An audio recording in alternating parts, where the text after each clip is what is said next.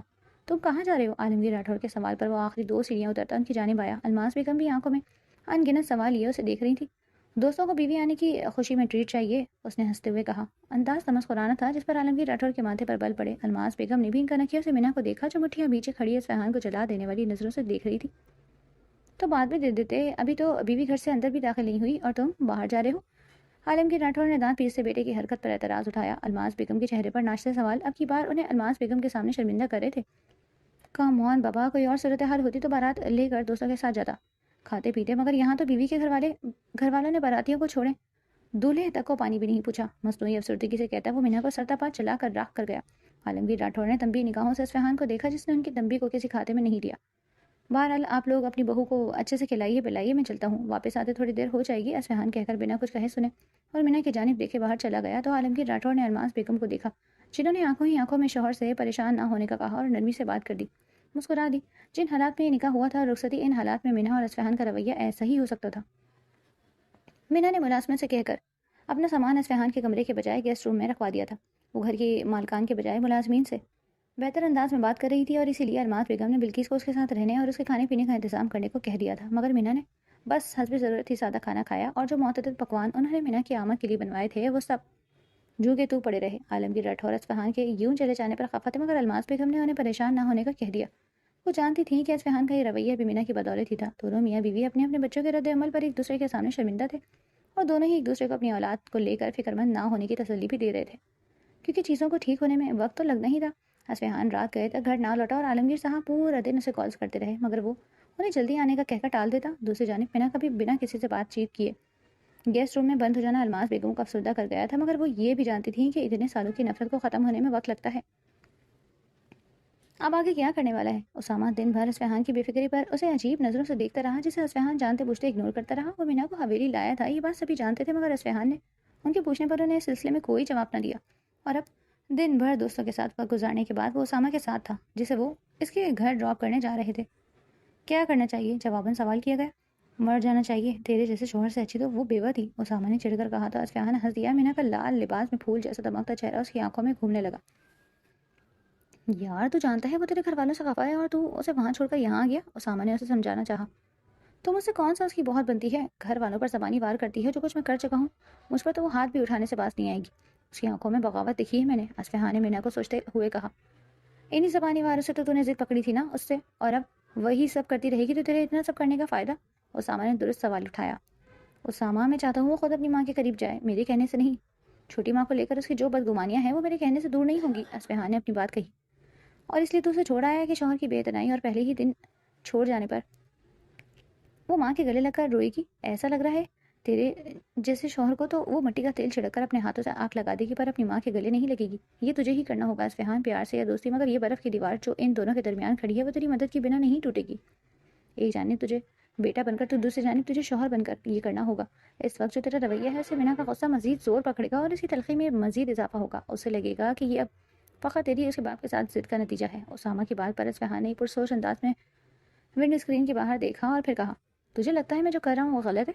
Isfahan نے باہر دیکھتے دیکھتے سوال کیا۔ ہاں ظاہر ہے، اسامہ نے فوراً جواب دیا۔ بابا کو اور ماما کو بھی یہی لگتا ہوگا؟ اصفہان نے اس کی جانب گردن موڑ کر پھر سے کہا تو اسامہ نے سر ہلایا۔ ہر عقل مند کو یقیناً اصفہان کی حرکت غلط ہی لگتی ہے، تو یہی تو میں چاہتا ہوں۔ اصفہان کی اگلی بات پر اسامہ کا دل چاہا وہ اس کا سر پھوڑ دے۔ عجیب بددماغ آدمی ہے تو، اسامہ کہہ کر ہاتھ سے اس پر چادر خوف بھیجتا گاڑی سے نکلا۔ اب حویلی جانا خبردار، جو شہر رہا تو، اسامہ کہہ کر گیٹ عبور کرتا انداز چلا گیا۔ اور حویلی کے نام پر اصفہان کے اندر عجیب احساسات نے سر اٹھایا. جو باتیں اسامہ نے کی تھی وہ درست تھی، مگر وہ درست باتیں کسی بھی عام انسان کے معاملے میں درست ہو سکتی تھی، مگر مینا اور اصفہان کے معاملے میں نہیں، کیونکہ یہ معاملہ تو پسند ناپسند، دوستی دشمنی ہر جانے سے پہلے تھا. انہیں سوچوں میں ڈوبا وہ رات 12 بجے کے قریب حویلی پہنچا. مالک کافی دلاور نے ان کے سامنے سلپ پر کافی رکھتے ہوئے کہا. رات گئے سے ملازموں کو کہنا مناسب نہیں لگا، اس لیے ہمیشہ کی طرح دلاور کو بلایا. شکریہ دلاور. بریک فاسٹ بار کے ساتھ رکھے اسٹول پر بیٹھتے اصفہان نے دلاور کو بھی بیٹھنے کا اشارہ کیا، جو اپنا کافی کا کپ ہاتھ میں پکڑے کھڑا تھا. میرے پیچھے کیا ہوا؟ اصفہان نے دن بھر کی رودات سننا چاہی. جی آپ کے جانے کے بعد مینا بی بی نے بھی کسی سے کوئی بات نہ کی، کھانا بھی ٹھیک سے نہیں کھایا، اور آپ کے کمرے کے بجائے بلکیس بوا سے کہہ کر اپنا سامان گیسٹ روم میں رکھوا دیا. گیسٹ روم کے نام پر بھی اصفہان نے کوئی رد عمل نہ دیا. وہ جانتا تھا یہی سب ہوگا، اور دلاور کو اس کا بے پرواہ انداز عجیب لگا. بڑی بی بی نے بات کرنے کی کوشش کی تو بڑی بدلحاظی سے ان کے منہ پر دروازہ بند کر دیا. دلاور نے مزید بتایا، مگر اصفہان کے چہرے کے تو تاثرات بھی نہ بدلے، بس حسب سابق کافی کے گھونٹ بھرتا رہا. مالک آپ مینا بی بی سے بات کریں، دلاور نے کچھ توقف کے بعد کہا تو اصفہان کی ایک جان لیوا گھوری نے اسے نظریں چرانے پر مجبور کیا. میری کیوں سنے گی وہ؟ اصفہان نے ماتھے پر بل ڈالے استفہام میں نظریں دلاور پر ٹکائیں. اب تک تو سنتی رہی ہیں، دلاور نے جواب دیا. مجبوراً. اب مینا جہانگیر کی کوئی مجبوری بچی نہیں ہے جس کی بنا پر میں اسے بلیک میل کر سکوں. اصفہان نے سر جھٹکتے بچی کچی کافی ایک ہی سانس میں اندر انڈیلی اور اٹھ کھڑا ہوا. کافی کے لیے شکریہ، تم بھی جاؤ اور آرام کرو. اصفہان کہہ کر اپنا فون اٹھاتا کچن سے نکل کر سیڑھیاں چڑھا اور اپنے کمرے کی جانب بڑھا. گیسٹ روم کے پاس پہنچا تو اچانک قدموں کو بریک لگا. ایک نظر گیسٹ روم کے دروازے پر ڈالی، اس کے پاس اس کی آج ہی رخصت ہو کر آئی بیوی تھی. کمرے کی لائٹ چل رہی تھی، یعنی وہ جاگ رہی تھی. وہ کیا کر رہی ہوگی؟ دماغ میں اس سوچ نے سر اٹھایا جیسے وہ خود ہی جھٹک کر اپنے کمرے کی جانب چلا گیا. اصفہان کی حویلی سے جانے کے بعد وہ کچھ دیر قیام گاہ میں اکیلی بیٹھی رہی اور پھر بلکیس سے کہہ کر اپنا سامان گیسٹ روم میں لے کر آئی. اور اس کے بعد سے اس نے گیسٹ روم سے نکلنے کی زحمت تک نہ کی. بلکیس ہی وقتاً فوقتاً اس کے پاس چائے پانی کا پوچھنے آتی رہی، اور کھانے کے وقت بھی اس نے باہر آنے سے انکار کر دیا تو اس کے لیے سارا کھانا کمرے میں ہی بھجوا دیا گیا، جس میں سے اس نے کچھ نہیں کھایا تھا. بس روٹی کے چند نوالے اور باقی کا کھانا جوں کا توں واپس بھجوا دیا. الماس بیگم کی بات کرنے کی کوشش بھی ناکام ثابت ہوئی اور مینا نے خود کو اس کمرے تک ہی محدود کر دیا. دراصل ایک اسے یہاں آنے کا غصہ تھا، دوسرا اصفہان کا اسے چھوڑ کر لادالو ہو جانے پر بھی وہ کلس کر رہ گئی تھی. ایسا نہیں تھا کہ اسے اصفہان کی توجہ چاہیے تھی، بلکہ وہ تو چاہتی تھی کہ اصفہان اس سے بات کرے تو وہ اس کے ساتھ جھگڑ سکے، وہ اسے گھر والوں کے ساتھ اچھا برتاؤ کرنے کو کہے تو وہ اسے مزید جلی کٹی سنا سکے اور گھر کا ماحول خراب کر کے ان سب کو پریشان کر سکے. مگر ابھی تک اسے کوئی کامیابی حاصل نہیں ہوئی تھی. دن کے بعد شام اور رات بھی آ گئی تھی، مگر اسے یہاں لانے والا شخص نہ جانے کہاں تھا. مینا کو اس کا انتظار تھا تاکہ اس کے گیسٹ روم رہنے پر اصفہان کو اعتراض اٹھائے، اسے اپنے کمرے میں آنے کو کہے اور اس بات کا بھی وہ بتنگڑ بنا سکے. رات 12 کے قریب اس کھڑکی سے اصفہان کو آتے دیکھ اسے لگا کہ شاید اب اس کا پلان کام کرے گا، مگر جب ہوا اس کی اسے امید نہ تھی، جو ہوا اسے اس کی امید نہ تھی، وہ کافی دیر اوپر نہ آیا تھا. اور جب مینا نے نیچے جا کر دیکھنا چاہا تب اس نے اصفہان کو کچن سے نکلتا دیکھ لیا. وہ واپس کمرے میں آئی کہ جب اصفہان اس کی اپنے کمرے میں غیر حاضری محسوس کر کے اس کے پاس آئے گا، مگر ایک بار پھر اسے مایوس ہونا پڑا. اصفہان اپنے کمرے میں گیا اور ایسا گیا کہ پھر اس نے صبح سے پہلے اپنے کمرے سے نکلنے کی زحمت ہی نہ کی، اور گیسٹ روم میں بے چین مینا دل ہی دل میں اسے کوستی رہی اور فجر کے آس پاس ہی نیند نے اس کو اپنی آغوش میں لیا. مینا کے برعکس اصفہان کافی پرسکون نیند سویا تھا. صبح اٹھ کر فریش ہوتا جیسے ہی کمرے میں سے باہر نکلا تو سامنے ہی بلکیس ناشتے کا ٹرے اٹھائے گیسٹ روم کی جانب آتی دکھائی دی.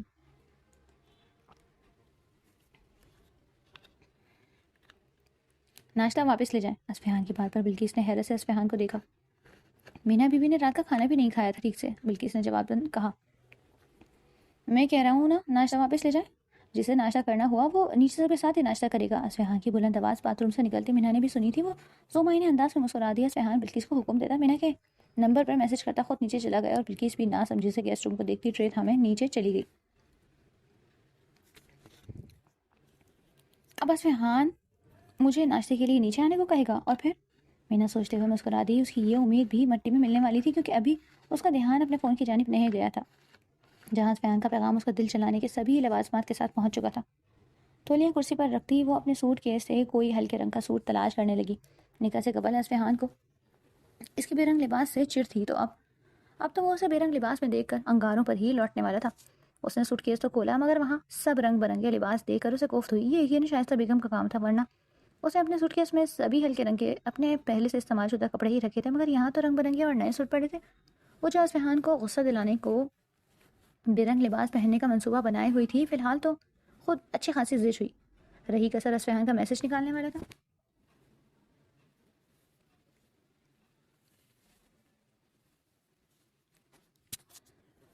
Good morning. اتر و تازہ سے ناشتے کے لیے ڈائننگ ٹیبل کی جانب آیا، مگر اسے جواب دینے کے بجائے ٹیبل پر موجود دونوں نفوس کا دھیان اصفہان کے پیچھے آتی بلقیس پر تھا، جو ناشتے کی ٹرے اٹھائے کچن میں چلی گئی. مینا نے ناشتہ نہیں کیا؟ الماس بیگم نے فکر مندی سے پوچھا. اصفہان تب تک عالمگیر صاحب کے دائیں بائیں اپنی جگہ سنبھال چکا تھا. جی، وہ چھوٹے صاحب نے کہا کہ وہ نیچے آ کر ہی ناشتہ کریں گی. بلقیس کے کہنے پر الماس اور جہانگیر صاحب نے اصفہان کی جانب دیکھا، جو اپنے لیے جوس گلاس میں نکال رہا تھا. اس سمے ان دونوں کو ہی لگا کہ یہاں یقیناً اصفہان مینا سے بات کر کے ہی آیا ہوگا. یقیناً حقیقت سے انجان وہ دونوں ایک دوسرے کو دیکھتے نرمی سے مسکرا دیے. مینا ابھی تک آئی نہیں اصفہان؟ عالمگیر راٹھور مزید کچھ دیر انتظار کے بعد بولے. آپ ناشتہ کریں، جب آنا ہوگا آ جائے گی. اصفہان کی بات پر انہیں اچنبھا ہوا. جب آنا ہوا سے تمہارا مطلب؟ انہوں نے بیٹے کو گھورتے ہوئے سوال کیا. اصفہان کوئی جواب دیتا اس سے قبل ہی مینا سیڑھیاں اترتی دکھائی دی تو وہ خاموش ہو گئے. جو وہ چاہتے تھے وہ ہو گیا تھا، تو فی الوقت اصفہان کی بات پر اس کا ارادہ ملتوی کر دیا، اور اس کے بعد جو ہوا وہ ان تینوں کو ہی حیران کر گیا. مینا ناشتے کے لیے آنے کے بجائے اپنے سر پر چادر درست کرتی بیرونی دروازے کی جانب بڑھ گئی. مینا بیٹا ناشتہ. الماس بیگم فوراً سے اٹھ کر اس کی جانب آتی کہنے لگی، مگر مینا نے ان کی بات مکمل بھی نہ ہونے دی، جس نے اصفہان کو مٹھیاں بھیجنے پر مجبور کیا. بھوک نہیں ہے مجھے، وہ خاصیت لحاظ سے بولی. بیٹا رات میں بھی کچھ نہیں کھایا تھا؟ الماس بیگم نے اس کے رویے کو نظر انداز کرتے کہا. ضرورت مطابق کھا لیا تھا، ورنہ آپ کے گھر کا تو پانی بھی میرے لیے زہر سے بڑھ کر ہے. مینا نے درستگی سے کہا. یہ کیا طریقہ ہے بات کرنے کا؟ اصفہان اپنے چہرے کی ناگواری کو چھپاتے اپنی جگہ سے اٹھ کر مینا کی جانب آیا. آپ کون؟ او، غالباً وہ شخص جو کل مجھے یہاں لایا تھا. وہ کیا ہے نا، کل سے نظر نہیں آئے تو میری یادداشت اتنی اچھی نہیں. مینا نے طنز کا تیر چھوڑا، جس پر اصفہان گہرا سانس لیتا ضبط کر گیا. عالمگیر راٹھور نے چونک کر مینا کو دیکھا، جو اصفہان کو لاجواب کرنے کا ہنر رکھتی تھی. خیر، مجھے آپ لوگوں سے بات نہیں کرنی، میں باہر جا رہی ہوں. مینا انہیں نظر انداز کرتی سر جھٹک کر باہر جانے لگی. جب اس کی کلائی اصفہان کی گرفت میں آئی، عالمگیر صاحب بھی اپنی جگہ سے اٹھ کر ان کی جانب آئے.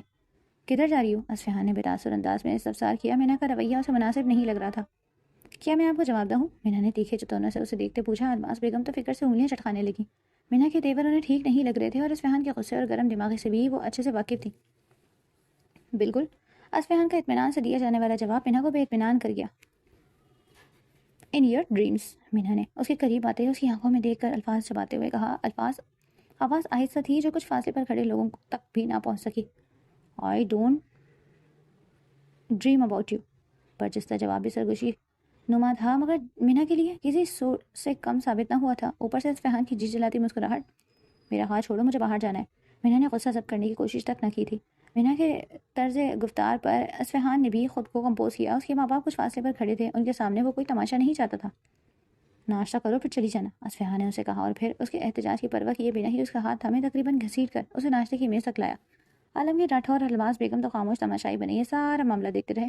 الماس بیگم کو بولنا مناسب نہیں لگا، اور عالمگیر صاحب فی الحال خاموش رہے، کیونکہ اصفہان مینا کو ناشتے کی میز پر بٹھا چکا تھا. اس لیے فی الحال کچھ کہہ کر یا کسی قسم کی مداخلت کر کے وہ مینا کو رد عمل کا موقع نہیں دینا چاہتے تھے. اس لیے ان دونوں کو ان کے حال پر چھوڑ دینا مناسب سمجھا. بھوک نہیں ہے مجھے، چھوڑو میرا ہاتھ. مینا نے پھر احتجاج کیا، مگر اصفہان کا رد عمل ایسا تھا کہ مینا کو چاہتے ہوئے بھی لڑائی یا بات بڑھانے کا موقع نہیں دے رہا تھا. البتہ مینا کی کلائی پر اس کی گرفت اب بھی کافی سخت تھی. تم چاہتی ہو میں اپنے ہاتھوں سے کھلاؤں؟ اصفہان کے دھمکی آمیز سوال پر مینا کچھ دیر آنکھوں میں غصہ لیے اسے دیکھتی رہی. اس کے ذہن کے پردے پر اصفہان کا کچھ دیر قبل والا میسج چلنے لگا. ناشتے کے لیے نیچے آ جانا، یہاں کوئی تمہارے باپ کا ملازم نہیں جو تمہاری خدمتیں کرے اور اپنے ہاتھ سے تمہیں ناشتہ کروائے گا. اصفہان کی بات کو یاد کرتے مینا کے چہرے پر ایک معنی خیز مسکراہٹ رنگی، اور پھر اس کی بات نے اصفہان کو حیران کیا. ہاں، مینا نے سر اس بات میں ہلاتے کہا تو اصفہان کو کچھ دیر اس کی بات کی سمجھ نہ آئی. مینا کی جانب سے ایسی کسی خواہش کا اظہار بلا وجہ تو نہیں تھا. کھلاؤ نا، مینا نے پھر سے کہا تو اصفہان گہری نظروں سے مینا کو دیکھنے لگا. وہ کیا کرنا چاہتی تھی اصفہان سمجھا نہیں، البتہ اتنا سمجھا کہ اب مینا کا دماغ پڑھ پانا اس کے لیے مشکل تھا. الماس بیگم جو ڈائننگ ایریا کی جانب آ رہی تھی مینا کی بات پر چونکی. اصفہان نے بے ساختہ ان کی جانب دیکھا. کیا دیکھ رہے ہو، ناشتہ کھلاؤ. مینا نے پھر سے کہا تو اصفہان نے باتیں پر ڈبل ڈالے، گلاس میں جوس انڈیلا اور اسے مینا کی جانب بڑھایا تو مینا نے آنکھوں سے گلاس قریب کرنے کا اشارہ کیا. وہ الماس بیگم کی وجہ سے ضبط کر گیا. مینا بھی موقع کا فائدہ اٹھانے کا پورا موڈ بنا چکی تھی. اصفہان نے ناسمجھی سے گلاس مینا کے منہ کے قریب کیا، جس سے مینا نے ایک گھونٹ بھرا. چھی، اتنا کڑوا، مینا نے چہرے کے زاویے بگاڑتے ہوئے کہا تو اصفہان کو تب چڑھی. اچھا بڑا جوس اسے نہ جانے کڑوا کیوں لگا. چینی ڈالو اس میں، مینا نے حکمی انداز میں کہا تو اصفہان اندر ہی اندر بل کھا کر رہ گیا. وہ جو آج تک اپنے لیے پانی کا گلاس تک نہ ڈالا تھا، مینا اس پر یوں حکم چلا رہی تھی. دیکھ کیا رہے ہو، ڈالو بھی. مینا نے اسے خود کو گھورتے دیکھ کر آنکھوں میں جتلاتا تاثر لے کر اسے کہا. اصفہان نے شوگر پاٹ اٹھا کر اس کے سامنے پٹکنے کے انداز میں رکھا. ہاں 1 چمچ ڈالنا، مینا نے اس کے تاثرات سے لطف اندوز ہوتے ہوئے کہا۔ بالآخر اس اصفہان کو پریشان کرنے کا موقع مل ہی گیا تھا۔ الماس بیگم وہاں نہ ہوتی تو وہ اسے اچھے سے جوس پلاتا، مگر اس وقت ان کی موجودگی میں وہ خود کو کوئی بھی رد عمل کرنے سے روک گیا۔ شوگر پاٹ سے 1 چمچ چینی گلاس میں ڈال کر اس میں چمچ چلاتا مکس کرنے لگا۔ لو پیو، اب کی بار اصفہان نے اس کی گلائی چھوڑتے کہا اور پیچھے ہو کر کرسی پر بیٹھ گیا۔ مینا نے جوس کا گلاس اٹھا کر منہ سے لگایا۔ بہت میٹھا کر دیا ہے، ایسا کرو اس میں تھوڑا سا جوس اور ڈالو، مینا نے بے تاثر لہجے میں کہتے اصفہان کا خون جلایا۔ مینا جانتی تھی کہ اصفہان سب الماس بیگم کی وجہ سے برداشت کر رہا تھا۔ اصفہان نے چپ چاپ جگ اٹھا کر تھوڑا سا جوس گلاس میں اڈیلا۔ اب ٹھیک ہے، مینا نے مزے سے گلاس کا جوس ہونٹوں سے لگاتے ہوئے کہا۔ جوس ختم کرنے کے بعد مینا نے مسکرا کر اصفہان کو دیکھا، جو آنکھوں میں سرخی لیے بڑے ضبط سے اس کی حرکتوں کو نوٹ کر رہا تھا۔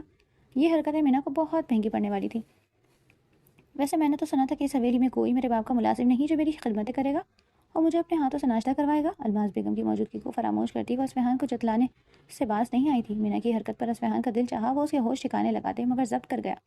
البتہ اس کے اندر دہکتے انگاروں کی آنچ الماس بیگم تک ضرور پہنچی تھی۔ ویسے اس حویلی میں میرے باپ کا کوئی ڈرائیور بھی نہیں ہے، کیا اب ڈرائیور کے فرائض بھی تم ادا کرو گے یا میں اکیلی چلی جاؤں؟ مینا کے چہرے پر چھائی جلا دینے والی مسکراہٹ اصفہان کو زہر لگی تھی۔ دلاور، اصفہان نے بآواز بلند دلاور کو بلایا۔ بی کو جہاں جانا ہے لے جاؤ، بس یاد رکھنا یہ کسی ایسی جگہ نہ جائیں جہاں ان کا جانا مجھ ناگوار گزرے۔ دلاور پر حکم صادر کرتا وہ بنا رکے وہاں سے نکلتا چلا گیا اور مینا جو اسے آگ لگا کر بہت خوش تھی، اب دلاور کو سبق سکھانے کا پلان سوچنے لگی۔ آفٹر آل دلاور کی ہی وجہ سے وہ اصفہان کے سامنے مجبور ہوئی تھی۔ سبھی وہاں سے چلے گئے اور الماس بیگم وہیں کڑی مینا کے رویے اور اصفہان کے غصے کو لے کر فکر مند ہو رہی تھی۔ اصفہان کے غصے سے وہ واقف تھی، مگر مینا کے سے ناآشنا۔ وہ دونوں ہی انا کی پیداوار تھے اور اس انا کی جنگ میں کون جیتے گا یہ ابھی طے ہونا باقی تھا۔ گاڑی جہانگیر حویلی کی جانب لے چلو، دلاور نے گاڑی حویلی سے نکالی ہی تھی جب مینا نے حکم صادر کیا تو دلاور نے ایک نظر بیک ویو مرر میں مینا پر نظر ڈالی۔ بی بی آپ نے چھوٹے مالک سے اجازت؟ دلاور نے سوال پوچھنے کی جسارت کی، مگر بات پوری ہونے سے قبل ہی مینا نے ٹوک دیا۔ مجھے کسی کی اجازت کی ضرورت نہیں، مینا نے تیکھے لہجے میں کہا۔ انہوں آنکھوں میں لپکتی آگ کی تپش دلاور تک بآسانی پہنچی۔ معذرت بی بی، چھوٹے مالک کی اجازت کے بنا میں آپ کو وہاں نہیں لے جا سکتا، دلاور نے معذرت خواہانہ انداز میں اپنایا۔ ٹھیک ہے پھر یہیں اتار دو مجھے، مینا نے فوراً اکڑا انداز میں کہا۔ نہیں، مالک نے مجھے آپ کی ذمہ داری سونپی ہے، جہانگیر حویلی کے علاوہ آپ مجھے جہاں بولیں گے لے چلوں گا، دلاور نے ونڈو اسکرین سے باہر دیکھتے مؤدبانہ انداز میں کہا۔ دلاور کو اپنی فکر لاحق ہو گئی، ایک جانب مینا تو دوسری جانب اصفہان، جس کی نہیں سنے گا تو مشکل میں پڑ جائے گا۔ گاڑی روکو، مینا غصے سے پھاڑ کھانے والے انداز میں بولی تو دلاور نے گاڑی روک دی۔ مینا نے گاڑی کھول کر باہر نکلنا چاہا مگر ناکام رہی۔ ان لاک کرو، مینا نے دانت پیستے حکم صادر کیا۔ میں معافی چاہتا ہوں بیوی، آپ کو جہاں جانا ہے میں وہیں آپ کو لے کر جاؤں گا، مالک کی بیوی کو یوں راستے میں اتارنے کی غلطی نہیں کر سکتا، دلاور نے اسے غصے سے مرغوب نہ ہوتے ہوئے کہا۔ میں کہتی نہیں ہوں تمہارے مالک کی، سنا تم نے، مینا نے الفاظ چھپاتے ہوئے کہا۔ جی بیوی میں جانتا ہوں، دلاور نے مکان کے انداز میں جواب دیا تو مینا نے فوراً اصفہان کا نمبر ملایا، جہاں پہل تو جا رہی تھی مگر کال اٹھائی نہیں گئی۔ حویلی کال کر کے دو، مجھے اصفہان سے بات کرنی ہے، مینا کے کہنے پر دلاور نے جھٹ حویلی کا نمبر ملا کر فون اس کی جانب بڑھایا۔ ہیلو، فون کی دوسری جانب عالمگیر راٹھور کی آواز گونجی۔ اصفہان سے بات کرنی ہے، میرا فون نہیں اٹھا رہا، مینا نے بنا کسی سوال دعا کے تکلف کے چھوڑتے ہی کہا۔ وہ تو ابھی گھر سے نکلا ہے، سب خیریت ہے بیٹا؟ انہیں مینا کا یوں کال کرنا عجیب لگا جو کچھ ہی دیر پہلے گھر سے نکلی تھی۔ آپ کے بیٹے کا وفادار مجھے میرے گھر جانے سے روک رہا ہے، اگر آپ کی آنا پر ناگوار نہ گزرے تو اسے سمجھائیں کہ مجھے میرے گھر جانے دے، کچھ دیر بعد لوٹ آؤں گی، مینا کی بات پر عالمگیر راٹھور نے اسے فون دلاور کو دینے کا کہا تو مینا نے فون دلاور کی جانب بڑھایا۔ بات کرو دلاور، مینا بی بی جو کہہ رہی ہیں وہ کرو، عالمگیر صاحب کا حکم دلاور کو پریشان کر گیا۔ وہ اصفہان کی حکم عدولی کیسے کر سکتا تھا، مگر دوسری جانب بھی اسی اصفہان کا باپ تھا۔ مگر مالک، چھوٹے مالک، اس نے کچھ کہنا چاہا جسے عالمگیر صاحب خاطر میں نہ لائے۔ جیسا کہا ہے کرو، تمہارے چھوٹے مالک کو تو آوارہ گردیاں کرنے سے فرصت نہیں، عالمگیر راٹھور نے بھی سختی سے کہا۔ انہیں اصفہان کا یوں مینا کو لے آنے کے بعد اس سے بے پرواہی برتنا اور بار بار باہر چلے جانا سخت ناگوار گزرا۔ جی مالک، دلاور نے فون بند کرتے اصفہان کے نمبر پر میسج چھوڑا اور مینا کو لیے جہانگیر حویلی آیا۔ تم جاؤ، مجھے جب آنا ہوگا آ جاؤں گی۔ گاڑی سے نکلتے مینا نے جتلاتی نگاہ اس پر ڈالی اور پھر اسے جانے کا حکم دیا، گویا اصفہان کے ہاتھوں اس کی شامت کا پورا انتظام اس نے کر دیا تھا۔ نہیں بیوی، میں انتظار، دلاور نے کہنا چاہا مگر مینا کی گھوری اسے خاموش کروا گئی۔ جاؤ، یہاں سے بات سمجھ نہیں آتی، مینا نے چلا کر کہا تو دلاور بادل نخواستہ واپس چلا آیا اور اصفہان کو کال کرنے لگا تاکہ اسے مینا کی بات اور عالمگیر صاحب کے